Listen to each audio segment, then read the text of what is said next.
दोस्तों, दो लोग माँ और बेटी दोनों अलग अलग कमरों में सोए हुए थे। रात के 1 बज रहे थे। बेटी को बाथरूम लगता है। वो कमरे से बाहर निकलती है, बाथरूम की तरफ जाती है।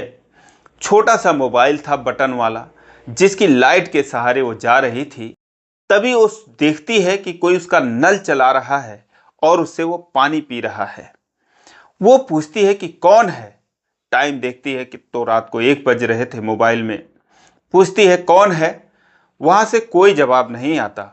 फिर वो साहस जुटाकर नल के पास जाती है तो एक लड़का जो कि जमीन पे पड़ा हुआ छिपने की कोशिश कर रहा था, वो उससे हाथ जोड़ रहा था। और तभी गांव के कुछ लोग लाठी डंडे लेकर चोर चोर कहते हुए उधर आते हैं और वो समझ जाती है कि ये चोर है। लेकिन वो डर से कांप रहा था। हाथ जोड़कर कह रहा था कि मुझे माफ़ कर दो, मुझसे गलती हो गई, मुझे चोट लगी है। तो लड़की कुछ नहीं कहती, भीड़ को जाने देती है और उसके बाद फिर वो कहती यहाँ से चले जाओ। लेकिन दोस्तों, उसका पैर टूट चुका था। वो वहाँ से भागने की स्थिति में नहीं था।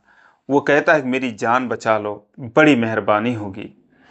उसे कुछ समझ में नहीं आता है और उसके बाद वो उसे छुपा देती है। लेकिन इतना बड़ा आदमी, वो इतना बड़ा लड़का, वो उसे घर में कैसे छुपाती है? और सुबह होती है तो क्या होता है?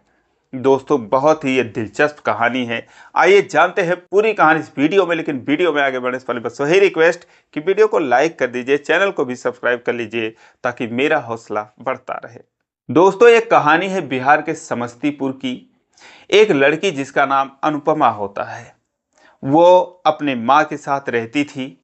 उसकी शादी होनी थी और घर का सारा सामान, शादी का सामान खरीदा जा चुका था, घर के अंदर रखा हुआ था। तभी एक दिन उसके गांव में चोर घुस आते हैं। 4-5 लोग होते हैं। 2 जगह चोरी करने के बाद तीसरे घर में जब वो घुसते हैं तो वहां पर उनकी आंख खुल जाती है, जो घर वाले होते हैं। और फिर वो चोर चोर कहकर शोर मचाने लगते हैं। फिर ये सारे लोग वहां से भागते हैं। भागते भागते जो 4 लोग थे वो तो भाग जाते हैं। लेकिन एक जो लड़का था, जिसका अभी 22-23 साल उम्र था, जो कि थोड़ा सा विकलांग भी था और नाली में पैर फंसने की वजह से या कैसे भी गिर के उसका दूसरा पैर भी टूट जाता है। एक पैर से वो थोड़ा कमजोर भी था। तो जब वो टूट जाता उसका पैर, वो कहीं भाग नहीं पाता। तो वो वहीं आकर जो अनुपमा थी उसके नल पर बैठकर, और वहां पर उसे प्यास भी लगी थी तो उसका नल चलाकर पानी पीने लगता है। अनुपमा अपने माँ के साथ कमरे में सोई हुई थी, अलग कमरे में सोई थी। एक कमरे में उसकी शादी का सारा सामान था, तो उसी कमरे में एक कोने में वो एक खाट पर सोई हुई थी।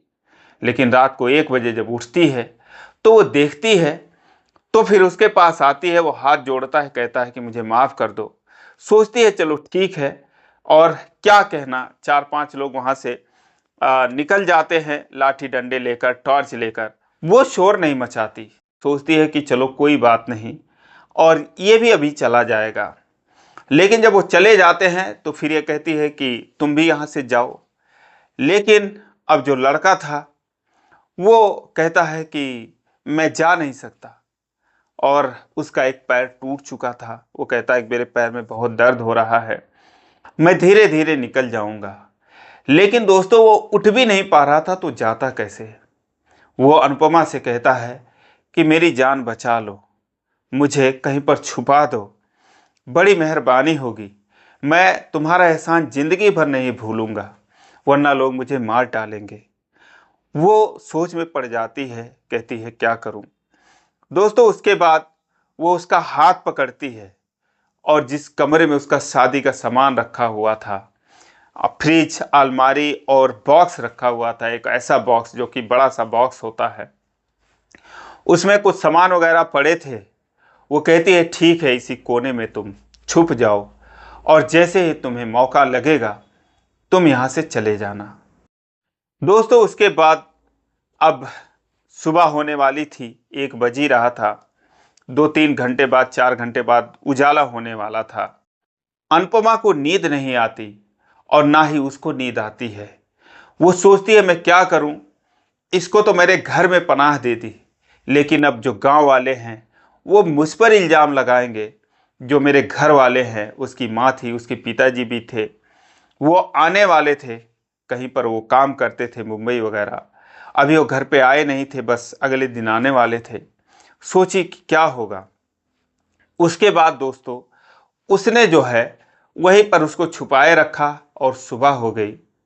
सुबह होने के बाद जब उसकी माँ ने उसको आवाज़ लगाई, वो कमरे से बाहर गई, तो उसने देखा कि इसकी आंखें लाल लाल हैं, ये सोई नहीं है रात भर। पूछा कि क्या हुआ, तेरी तबीयत ठीक है? वो बोली कि हाँ मम्मी, मेरी तबीयत ठीक है, लेकिन डरी हुई थी, घबराई हुई थी। फिर जाकर उन्होंने नल पर देखा तो नल पर कुछ अजीब सी स्थिति थी, क्योंकि जहाँ पर वो लेटा हुआ था, जो राजू था जो लेटा हुआ था, तो वहाँ पर कुछ टूटे फूटे थे, जैसे उसका खरपतवार की जो टाटियाँ थी कुछ टूटी हुई थी। वो बोलती हैं कि कौन सा जानवर आया था ऐसा यहाँ पर और इस तरीके से ऐसे तोड़ ताड़ गया है। लेकिन दोस्तों अब जो अनुपमा थी वो ज़्यादा देर तक बात को छुपा नहीं सकी। अंत में वो पकड़ी जाती है और वो जब जैसे ही घर में कराहने की आवाज़ आती है तो कहती हैं कि घर में कौन है। फिर अनुपमा अपनी माँ से सारी बात बताती है, तो वो उसे वो चार बात बोलती हैं। कहती है कि जो भी होता हो जाता, जब चोरी करने आया था तो नहीं सोचा था, अब लोग देखेंगे तो हमको क्या कहेंगे। और उसके बाद दोस्तों एक दो और लोग आ जाते हैं और फिर ये बात जो है वो फैल जाती है। गांव में बात फैल जाती है कि जो चोर था वो इसके घर में था और इस तरीके से इसे छुपा रखा था, उनकी बदनामी हो जाती है। दोस्तों गांव में हर कोई हित नहीं होता, कुछ दुश्मन भी होते हैं, कुछ ऐसे लोग होते हैं जो तुम्हारा भला नहीं चाहते।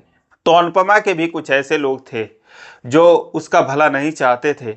किसी ने तुरंत उसके ससुराल में संदेशा भिजवा दिया, क्योंकि बहुत नज़दीक उसकी शादी होने वाली थी, कि जो तुम्हारे घर पे जाने वाली है, जो तुम्हारी बहू है, उसका ये हाल है। किसी को उसने रात भर अपने कमरे में छुपाया, शायद उसका बॉयफ्रेंड था। जब ये बात ससुराल वाले सुनते हैं, अब दोस्तों अक्सर देखा जाता है कि जब तक शादी नहीं होती तो तब तक बहुत नाजुक पल होता है, जो रिश्ता है वो कब टूट जाए कुछ पता नहीं। जब उसके ससुराल वाले बात सुनते हैं, सीधा सीधा वो शादी से इनकार कर देते हैं और कहते हैं कि जो चोर को पनाह दिया, जिसने, पता नहीं उसका क्या लगता था, पता नहीं वो कैसी होगी। उसकी शादी टूट जाती है और उसके बाद माँ बेटी परेशान हो जाते हैं। उसका पिता आता है, वो भी परेशान हो जाते हैं। फिलहाल जो चोर था उसको ये लोग प्रोटेक्शन देते हैं, पुलिस आती है उसको ले जाती है। तो जब पूछताछ करती है तो बताता है कि फला फला गांव के थे, बाकी सारे लोग पकड़े जाते हैं और उसके बाद उन लोगों के ऊपर जो केस बनता है, केस चलता है, कुछ दिनों तक जेल भी रहते हैं वो लोग और कुछ जुर्माना वगैरह देकर छूट जाते हैं।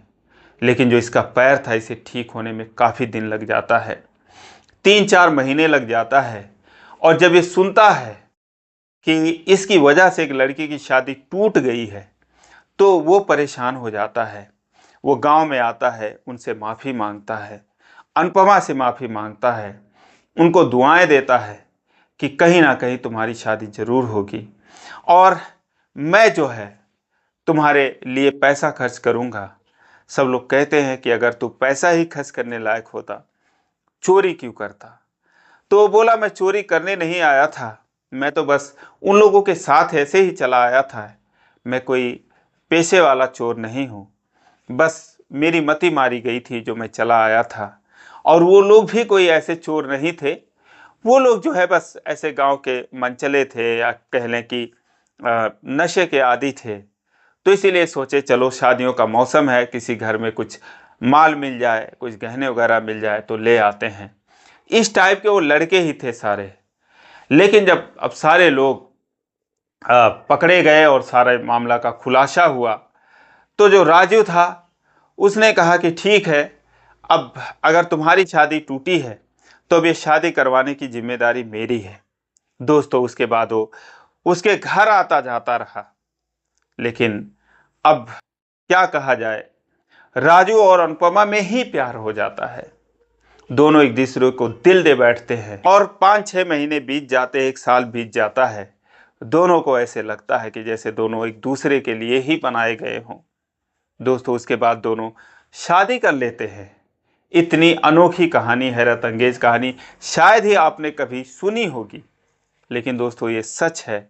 बिहार के समस्तीपुर की एक कहानी है। आज इस कहानी को 9 साल हो गए। आज अनुपमा और राजू दोनों पति पत्नी के रूप में बहुत अच्छे से रहते हैं। वही राजू उसको कमा रहा है, खिला रहा है, उनके बच्चे हैं और उन लोगों की परवरिश कर रहा है, बहुत अच्छे से रहते हैं। दोस्तों पहले मुझे तो भी इस पर विश्वास नहीं हुआ, लेकिन जब मैंने रिसर्च किया तो पाया कि वाकई में ऐसा हुआ था। तो दोस्तों ये रही कहानी। आपको कैसे लगी आप कमेंट करके ज़रूर बताएं। और दोस्तों अब यही रिक्वेस्ट है कि अगर कहानी अच्छी लगी हो तो वीडियो को लाइक नहीं किया तो लाइक कर दीजिए, चैनल को सब्सक्राइब कर लीजिए। इसी प्रकार की कहानियों के लिए फिर मिलेंगे अगले वीडियो में, तब तक के लिए जय हिंद।